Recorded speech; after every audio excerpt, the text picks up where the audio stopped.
Ladies and gentlemen, thank you so much for joining us this evening. The NATO Military Committee has just drawn to a close. We will have opening statements by the chair of the NATO Military Committee, Admiral Bauer, and the Chief of Defense of the Czech Armed Forces, General Rehka. I apologize, sir. We will hear first from Admiral Bauer. Sir.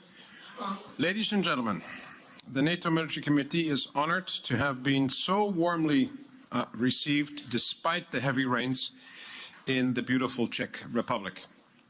We're grateful to our hosts for bringing us here together at such a crucial time for our alliance. Today, the NATO military authorities discussed the two Herculean tasks that we need to undertake simultaneously. While continuing and ramping up our support to Ukraine, we must also bolster our own deterrence and defense. Over the past year, we have made huge strides in making NATO's new defense plans fully executable. NATO now has 500,000 troops on high readiness. We established the Allied Reaction Force. We are adapting our command and control structure, and allies are rapidly developing and expanding their capabilities. Training and exercises play a key role in that. This year, the alliance held its largest collective defense exercise since the Cold War, Steadfast Defender. Over 90,000 troops from across the alliance exercised in Germany, Poland, and the 3 Baltic states. This demonstrates that a new era of collective defense is upon us, and NATO is stronger and readier than ever. But the responsibility for freedom does not rest on the shoulders of those in uniform alone. Today, the chiefs of defense discussed the fact that strong deterrence requires strong societal resilience. It requires a whole-of-society approach with a keen role for the private sector. Not only our defense industries, but our whole economies need to realize that peace is no longer a given. Private businesses, too, have a role to play in deterrence and defense. Because while it may be the military who wins battles, it is the economies that win war. War is a whole-of-society event. Nowhere is that more visible than in Ukraine. This past year, we have yet again seen the inspiring tenacity and valor of the Ukrainian armed forces as they demonstrate their military prowess. Every inch of territory they maintain and retain reflects the power and bravery of the Ukrainian people in fighting against a power who seeks to divide them. The historic decisions made in the Washington summit reflect NATO's pledge to support them in their rightful claim for freedom and sovereignty. We're working hard on the launch of the NATO security assistance and training for Ukraine. This includes a command in Germany and logistic hubs in the eastern part of the alliance, which will involve around 700 personnel. NATO will take up a greater coordinating role in the support for Ukraine. This marks an investment in our collective future, ensuring Ukraine's support for the long haul, and another step towards having the Ukrainian flag in front of the NATO headquarters. Ladies and gentlemen, in an increasingly divided world, there is no weapon more powerful than our unity. This meeting today serves to convey a message to the citizens of our alliance that we are working tirelessly to protect our way of life, our values, our security. In order to do that, we must bolster our deterrence. Preparedness preserves peace. Preparedness prevents conflicts. The 3.5 million men and women in uniform who serve our great alliance have no task more sacred than that. But it's a task for all of us, for every single member of society. Collective defense is truly a task for the collective.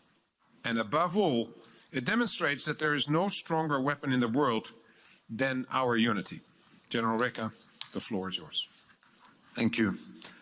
So also good evening, ladies and gentlemen.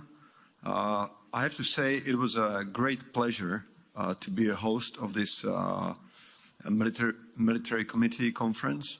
It was also a great privilege for me as a Czech Chief of Defense to be able to host all allied chiefs of defense in Prague for the first time. So for us, this was also very symbolic because not only Alliance celebrated 75 years of its existence this year, but also for us Czechs, this is important since this is our 25th year or 25 years of our membership in NATO. And that's very significant. The NATO has still large support in our society, and we realized that NATO is the reason that brought unprecedented security, but also prosperity to our country. So it was a great privilege. For me, as a Czech Chief of Defense, this was really important, as is always every military committee. That's the top level of my interaction with the Alliance. And for me particularly, there were three topics very interesting and important in our discussions today. One was support to Ukraine, since my country is heavily supporting Ukraine from the very beginning of this large-scale invasion and war. Also, our military is heavily involved in supporting Ukraine, both by providing training and consultations, but also by providing military equipment. And therefore, this is always an important topic for us. Then the second topic I would highlight was hybrid activities and hybrid threats from the Russian Federation, because we assessed that the number of different hybrid activities and the overall trend is worrying. And that's a challenge not only for military, it's a challenge for the whole society. Most of the acts are not in the area of military responsibilities, but it has a direct impact on our ability to execute our defense plans and to function as a military.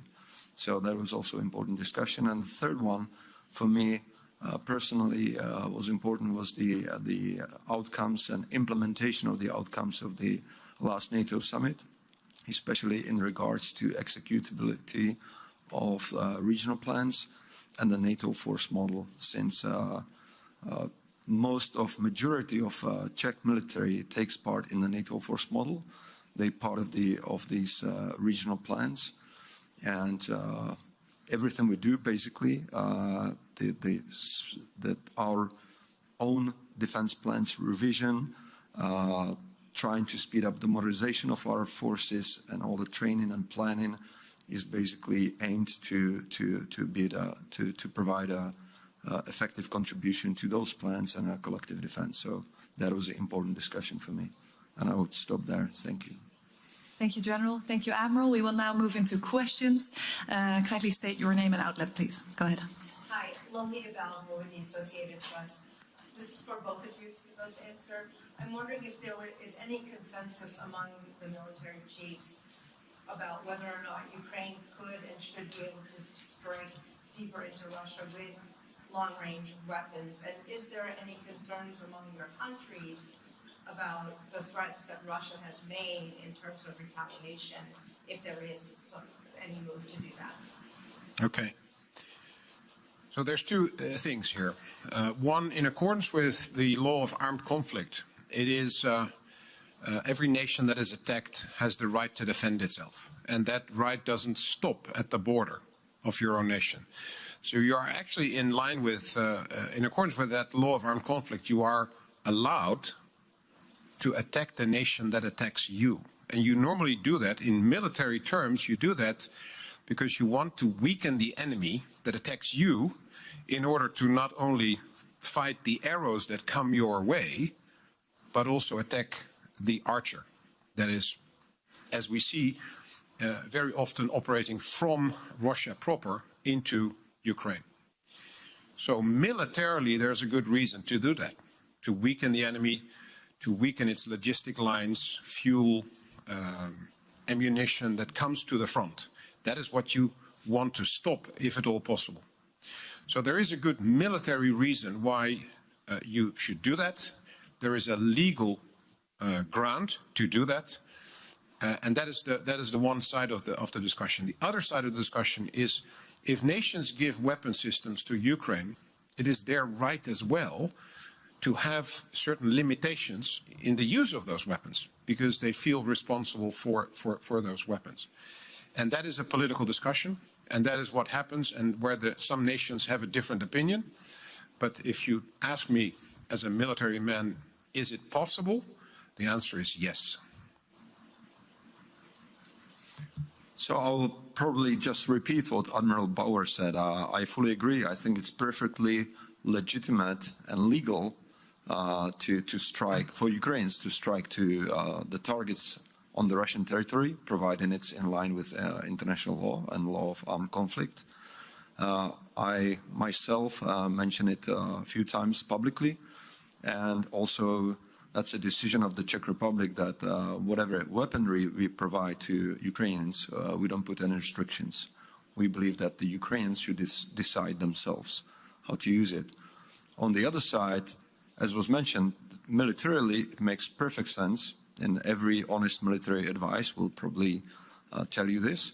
On the other side, there are sovereign political decisions, and it's the right of the country who provides the systems to decide. And it's important to take into consideration every aspect, you know, including the potential of escalation and other things.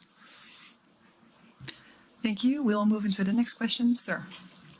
Some Czech television, vis-a-vis the situation in the Red Sea, and take into account the importance of the trade route through Suez Canal and the increasing attacks by the Iranian-backed Houthis, is NATO going to join the European Union in taking a proactive role in combating this threat? Thank you very much. I have no indications that NATO is going to do that. Okay. Go ahead. I think there's a microphone coming your way from the other side.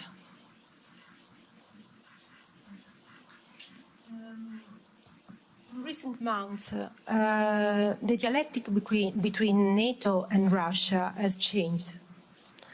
Can we talk about a change in relations between NATO and Russia in these last months, and of a worsening too?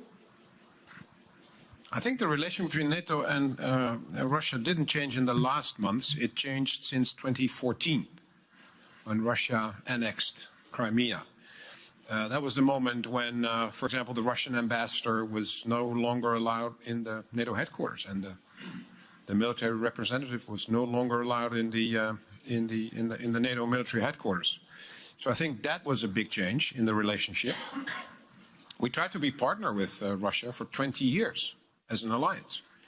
And the behavior of Russia, not NATO, but the behavior of Russia since 2008 in Georgia, 2014 with the annexation of Crimea and the attacks in the Donbas and Luhansk region, that changed the relationship.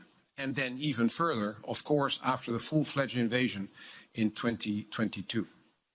So, and since then, what NATO nations have done, but not only NATO nations, also other nations in the world, in total 50 nations in the world help Ukraine since the start of this full-fledged war in 2022 with money, non-lethal aid and lethal aid.